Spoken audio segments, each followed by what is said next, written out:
توی قسمت قبلی دیدیم که سفر ما از کجا شروع شد. دره نوردی کردیم، آفرود کردیم و دوباره دره نوردی کردیم.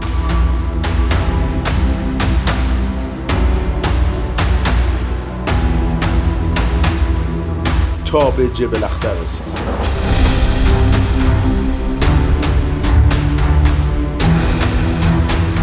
حالا داستان سفر ما وارد مرحله‌ای تازه میشه. در نیمه دوم سفر امروز همه تیم‌ها دور هم جمع شدن و این فرصتیه برای آماده شدن برای ادامه مسیر.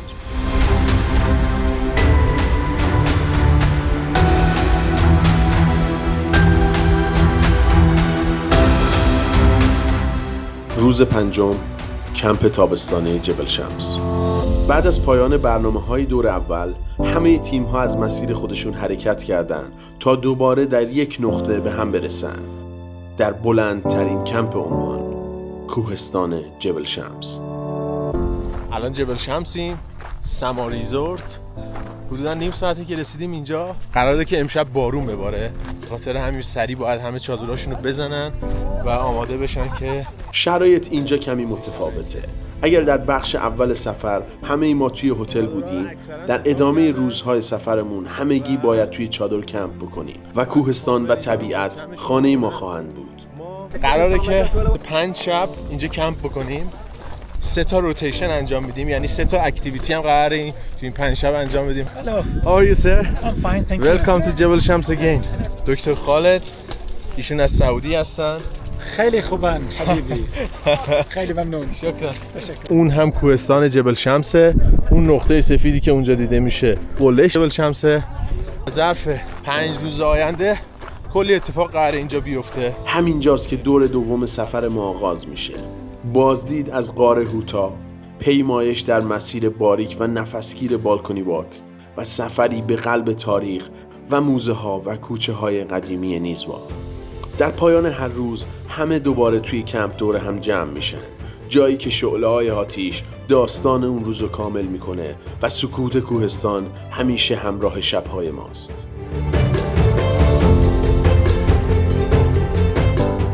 روز ششم، بالکنی واک. صبح بخیر. با صدای قطره‌های بارون از خواب بیدار شدم. مستر اوریور. مورنینگ. الان میخوام برم یه دوش بگیرم، منتها قبلش باید این دهنه‌های واترپروف چادر رو ببندم، به خاطر اینکه نمیدونیم چقدر بارون خواهیم داشت. Come. He is not lying. I'm pretty sure. Maybe چادرش اومده بغل من زده، یعنی صبح به صبح دوربینو میگیره تو حلق این.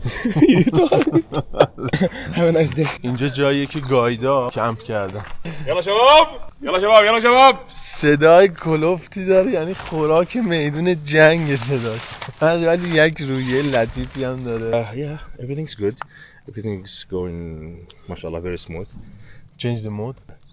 یلا شباب. حالا چرا من اینقدر چادرم نزدیک رسپشن زدم؟ به خاطر اینکه رسپشن وای فای داره. اینجا جاییه که صبحونه رو معمولا هر روز میخوریم. این لانچشون رو پک میکنن. حدوداً 1 ساعت دیگه اولین تیم خارج میشه از کمپ.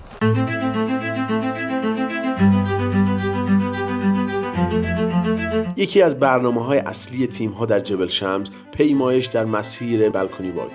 مسیری که درست در لبه گرند کنیون عمان امتداد پیدا میکنه. در طول این هاک ویوی بزرگترین دره عمان در سمت راست ما قرار داره. دره‌ای که در برخی از نقاط ارتفاع دیوارهاش به بیش از 400 متر میرسه. بالکنی واک یک سفر 1 روزه و نسبتاً آسون به نظر میاد. منظره بی‌نظیر گراند کنیون عمان، گونه‌های متنوع گیاهی، یک دریاچه کوچک در بخش انتهایی مسیر اون بخشی از جذابیت‌های این مسیره. ایشون دکتر جان هستن. سلام علیکم. کیف حالك؟ اسمي جان همفري. أنا أمريكي. I love the geology here in Oman. I love the hospitality that Husak affords us. عبدالله بادیگارد دکتر امروز. مع السلامة. See you. اینجا نمی‌مونه. توی یک مقصد جدید تبدیل.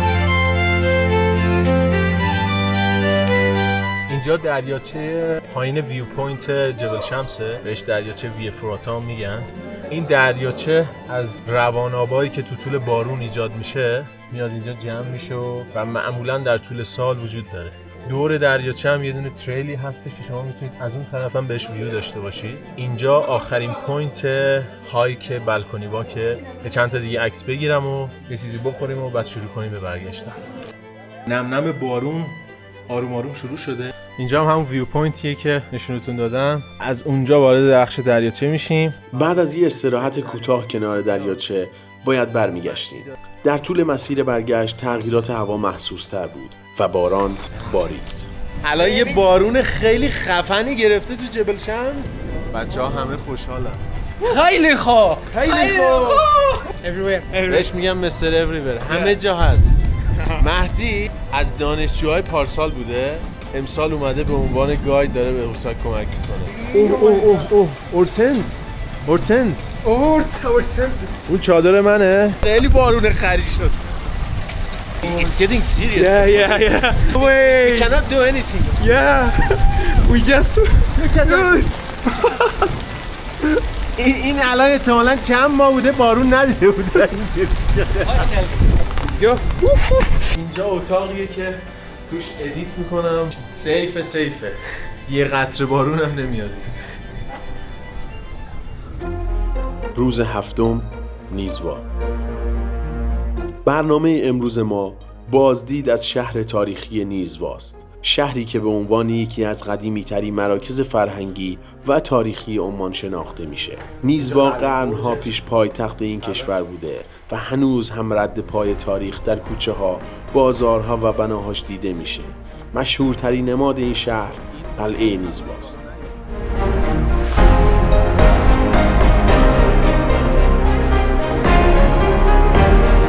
و اینجا بلندترین نقطه قلعه نیزواه. دانشجوها توی این بازدید نه تنها معماری سنتی و استحکامات نظامی قلعه را از نزدیک می‌دیدند، اونها با آشنایی با تاریخ و فرهنگ عمان بعد دیگری از این سفر رو تجربه می‌کردند. سلیمان گارد اینجا هستن، ازشون اجازه گرفتیم که با اسلحه‌شون نگاه بکنیم و بگیریم دستمون.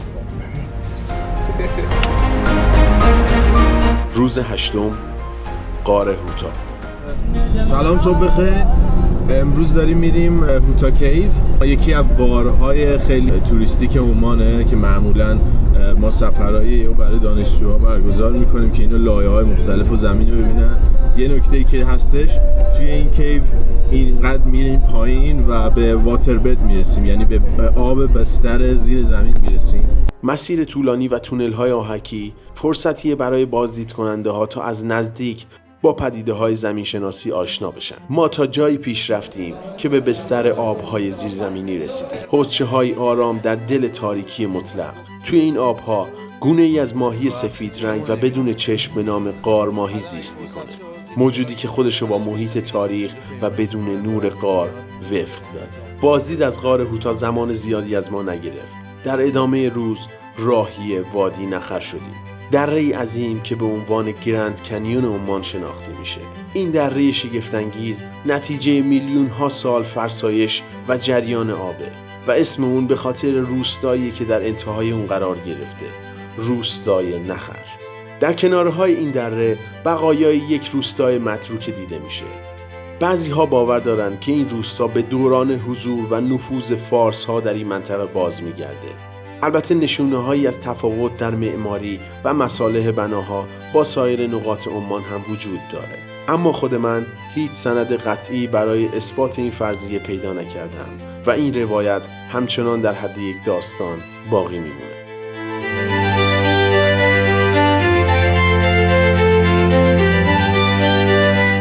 سفر برای گروه پسرها رو به پایان بود، اما نه برای ما، چون هفته بعد گروه دختران به اینجا میان و ما 2 هفته دیگر رو همراه اونها در همین سفر خواهیم بود، یعنی 1 ماه کامل پر از تجربه، چالش و لحظه هایی که دوباره تکرار نمیشن. Guess what here? برم بیرون ببینم بچه‌ها ریاکتشون چیه. من خیال. هات عدلك عماني ونص. عماني بلاس. هي عماني بلاس exactly and he says العروس موجودة. الله الله الله الله يا عيني عال عماني ايه 200 برابر عرفان now you're from شرقية. هلا حبيبي. سي كيف حالك؟ الحمد لله. كيف انت؟ الحمد لله كويس كله تمام. الحمد لله. الله الله الله الله الله دخل عين جو خنجر؟ الله الله ما شاء الله. حياك تفضل كيف حالك ولدي؟ الحمد لله. زين؟ انت؟ شي علوم شي خبر؟ I heard something. همه ظاهرا تایید کردن گفتن کار در اومده. اینم امضای کار. الله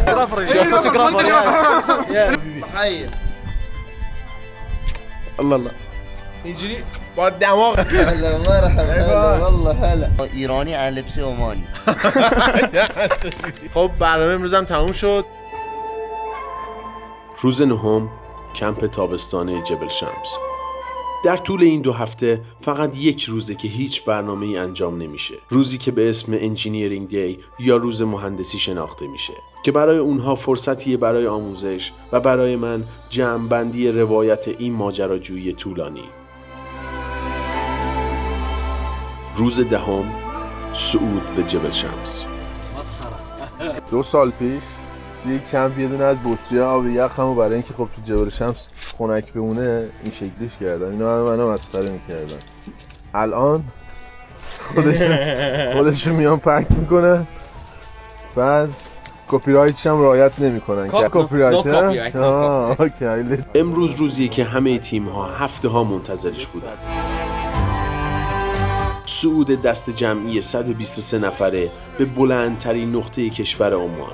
برنامه‌ای که از روزهای اول سفر براش آماده شده بودیم و امروز وقتش رسیده. قله جبل شمس با ارتفاع حدودی 3100 متر پیش روی ماست. مسیری نسبتاً طولانی که در میانه راه 2 بیس کمپ داره. تابش بی‌وقفه خورشید و مدیریت منبع آب مهمترین چالش‌های اونه.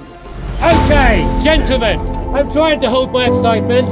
قبل از صعود همه در کمپ دور هم جمع شدیم. درست همونجا که مسیر سخت کوهستان از پیش رومون شروع میشه.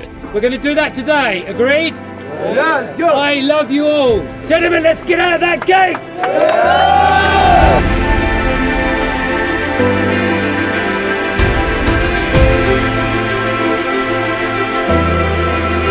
الان هایی که شروع کردم طبق معمول تیم حرکت کرده و رفته جلو، به خاطر اینکه در ابتدای مسیر معمولا تیم با هم دیگه میمونن. بهترین فرصتی که راشای درون گرفته بشه، چون فکر میکنم قبل از 12 تو قله باشم.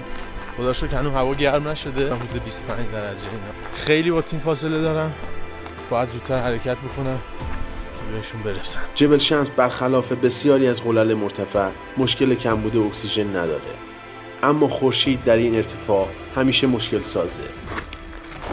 الان حدود 1.5 ساعت که داریم پیمایش انجام میدیم. تیم قله جلوتره، حدود 800 متر جلوتره.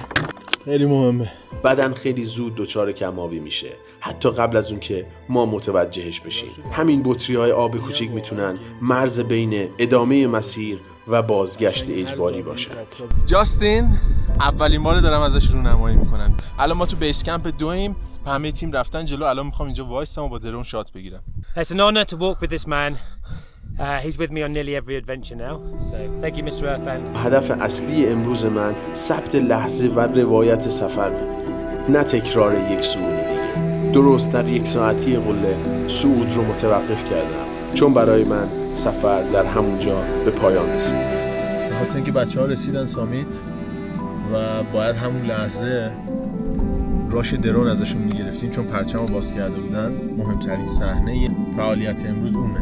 با درون رفتم حدود 2 کیلومتر دایرکت. اینه که درون توی اینجور مواقع خیلی کمکه، یعنی تمام اون جاموندگی‌هایی که توی مسیر بوده رو اونا رو جبران میکنه. دیگه بیشتر از این ادامه نمیدم، اینجا یه ذره میمونم و بعد برمیگردم رو پایین.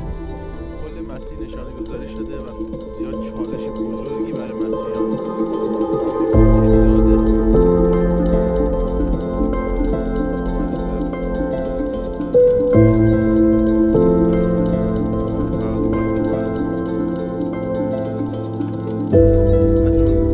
بالاخره رسیدیم.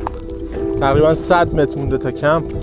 اینم آخرین بطری آبی که دارم بعد از 6 ساعت پیمایش. همین الان رسیدم کمپ.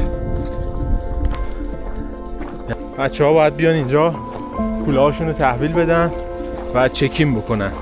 ما گایدامون توی کوهستان میمونن. مادامی که آخرین نفر از کوهستان نیاد پایین تو بیسیم بهشون اطلاع ندن اونا پایین نمیان. به خاطر همین درک اینجاه و چکین میکنه تمام بچه ها رو. Hey Derek! Hello! How are you man? We have got 29 people back. Okay. 86 still on the mountain.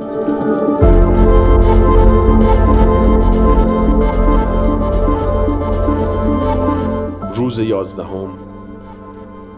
میگن سفر بهترین راه شناخت آدم هاست و اینجا ما اون رو به چشم دیدیم. 1 ماه زندگی مشترک دور از خانواده و راحتی های همیشگی، جایی که هر لحظه میتونه سخت یا آسون باشه.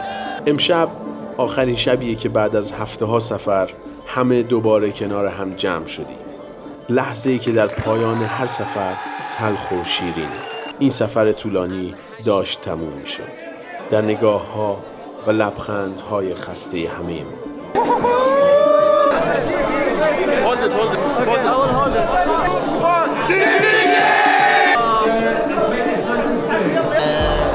یه نبهانه اصلی نبهانه ژاپنه ورکی خیلی سخت کار میکنه. خیلی سخت کار میکنه. یه چیز دیگه اینا دو قلو اصلی بابا اصلی